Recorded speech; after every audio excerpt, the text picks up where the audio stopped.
Namaste viewers, welcome to Gnana Vegula channel. In this video, we'll go through some of the, not exactly some, but we'll speak of EKADASHA RUDRAS. See, we have been given to understand that there are 11 Rudras. They represent destruction, transformation, so many things. But why so many? Aja, Ekapada, Ahirbudnya, Twasta, Rudra, Hara, Shambhu, Triambaka, Aparajita, Ishana. So all these things, Tribhuvana. See, all these 11 Rudras, there are 11 Rudras, 11 forms of Shiva, we'll call them. How do we understand them? Are they really 11 Rudras, or are they imaginary, or do they have some basis for creating and naming like this names? How do we reconcile them in the modern context where everything is put into test and is physically understood only but that way only it is understood. So we'll go through that. But before we go to understand those 11 Rudras, EKADASHA Rudras, EKADASHA, the Eka means 1, above the 10 is 11 Rudras. As mentioned in the Hindu text, let us try to understand them. But I request you to please like, share and then subscribe to my channel. Thank you. Now, these 11 Rudras symbolize aspects of destruction, transformation, regeneration, all these kinds of things. So, qualities, all these qualities are associated with Lord Shiva. These destruction, transformation, regeneration, all these qualities are attributed to Lord Shiva. So now trying to understand them in the modern context, we will try to approach in multiple perspectives, through mythological, through symbolic, through psychological and philosophical. All these angles, we have to try to understand it. Now, the first and foremost question arises is, are these 11 Rudras imaginary? Are they imaginary? Do they really, how do we go about it? Of course, from the traditional standpoint, the Rudras are not imaginary. They represent cosmic and metaphysical principles. See, ancient Rishimunis, sages, all these tapasvis who composed this Vedic and Puranic texts, or who thought over these Puranic and Vedic texts, they were all very keen observers of nature and human psychology. The Rudras, the names might have been derived from their attempt to symbolize forces and processes inherent in the universe and human existence. This could be one of the thoughts. Now, basis for their creation and names. Let us see how the names have been coined. Say, all the names of these Rudras represent various cosmic forces, different types of cosmic forces rather, that function in the natural world. It is in the natural world, they are all present. So now let us try to understand them one by one. Aja means it represents unborn. Ja means jayate. Aja means which is unborn, or the eternal principle. It is neither born nor died. It is an eternal principle. Aja. This is one of the names given to this EKADASHA Rudra. Then the second one is Ekapada. Eka means one-footed form that represents stability amidst transformation. That we may take it as Ekapada. Now you have Ahirbudnya. Ahirbudnya means it is some kind of a serpent of deep, symbolizing hidden, latent, all these kinds of energies, Ahirbudnya. This is the third variety of cosmic force. Now the fourth one is called as Twasta, the divine craftsman representing creation. Twasta means divine craftsman representing creation. You have the Rudra, the one who removes pain. Rudra means the one who removes obstacles, pain. It embodies transformation also. This is the fifth name. The sixth one is called as Hara. Hara means one who takes away. Harati iti Hara. That means one who takes away. What does it take away? It can take anything. He can take even life also. It symbolizes dissolution. Everything is dissolved like that, Hara. Now you have Shambhu. Shambhu is a name. It represents the auspicious, creative force. Shambhu represents auspicious and creative force. Now you have this Triambaka. Triambakam yajamahe sugandhi pusham. There's a big this thing itself, shloka itself for that. The mantra itself. Triambaka means three-eyed Lord. He has got three eyes, symbolizing insight and knowledge also. Triambakam. Then you have Aparajita. Aparajita means invincible, symbolizing resilience and power. Aparajita. Ishana.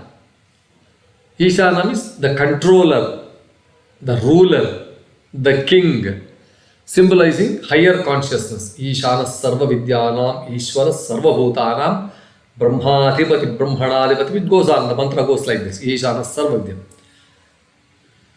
Now we have the last one called as Tribhuvana. The master of the three means Tribhuvana. Three means three in English also. The master of three worlds. What are those three worlds? Physical, mental and spiritual world. You can take them as three worlds. As physical, which we are here is physical. Mental is something which relates to our mind. And spiritual is which relates to what is the soul and things like that. So these are the 11 divisions here. I will repeat those things. Aja, Ekapada, Ahirbudnya, third one, Twasta, fourth one, Rudra, Hara, Shambhu, Triambaka, Aparajita, Ishana, and Tribhuvana, the 11th one. So now we can think these things in a little different way also. Like, how we can represent them psychologically, psychological representation. All these Rudras can also be understood as representations of human emotions, transformative powers, and the various states of mind. For example, Hara symbolizes the letting go of attachments. Harati, that means letting go of the attachments. Detachment. Like, Hara represents detachment. Rudra signifies the destruction of ego and ignorance. Rudra signifies ego and ignorance. This is how we can think of. In a natural phenomena angle, if you have to look at it, many Vedic deities, including the Rudras, correspond to elements of nature. They all represent elements of nature, like fire, Agni, Vayu, wind, Varuna, water, etc. They find parallels in Rudra's aspects, symbolizing the transformative power of natural phenomena also. Now, for example, these names reflect qualities also. Each name is an attribute. Each name is a quality, just as scientific names describe characteristics of physical entities. For example, Triambaka refers to Shiva, three eyes. Triambaka can, three eyes may represent past, present, and future, or states of awareness, that is, waking, dream, and then deep sleep, Jagra, Swapna, Sushupti, all these kinds of things, they might reflect the qualities. So, these are all the other things which we can think of like this, when you speak of EKADASHA RUDRAS. So, how do we reconcile them, these Rudras, in the modern context? See, today's world is full of rational world, where physical evidence is valued more. We can view the Rudras through the following lenses, something like this. There are symbolism and archetypes.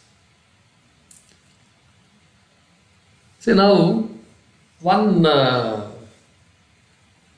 Mr. Carl Jung spoke of universal archetypes in the human psyche.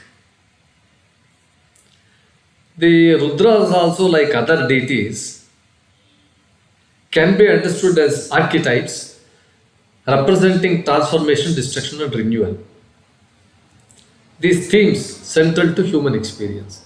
This is how you can try to reconcile in the modern context. Now, Rudras reflect internal processes also, such as dealing with the grief, Rudra, embracing change, Hara, and achieving balance, Shambhu. These things help explain the cycles of emotional and mental transformation also. This way also you can interpret or think of it. Some kind of scientific analogies, Rudra can symbolize the force of entropy, breaking down old structures like this, breaking down for new, of course, making new things. Twasta could parallel the creative and organizing principles in biology and physics like this. So, the concept of Ishana, that is the controller, can resonate with discussions in quantum physics and cosmology about a unifying force or consciousness driving this universe. This is some kind of philosophical integration if you have to do it. So, understanding these names and forms as a product of deeply symbolic culture helps us appreciate them as metaphors for understanding life and the cosmos rather than literal entities. So, you need to have a balanced perspective. The Rudras can be seen as profound metaphysical concepts that provide insights into mysteries of life and the universe. They are not limited to mythology, but also inspire reflection on the deeper aspects of human nature and the cosmos. So, modernity you don't need to dismiss these concepts, but can reinterpret them, allowing them to serve as some kind of connection, interconnected, some kind of bridge between ancient wisdom and the contemporary understanding. So, by reconciling ancient symbolism with modern knowledge, we honor the depth of the past while enriching our present worldview also. The integration can lead to a holistic understanding of our existence also. So, viewers, with these thoughts on the EKADASHA RUDRAS, how we can interpret or how it can be understood. It could be understood, one way of understanding it. We conclude this video. I hope this video was quite interesting and then quite inquisitive. Please like, share and then subscribe to my channel. Please post your comments in the comment box regarding your thoughts on the 11 Rudras and other things. With this, once again, thank you for your valuable time. Please like, share and then subscribe to our channel. Thank you.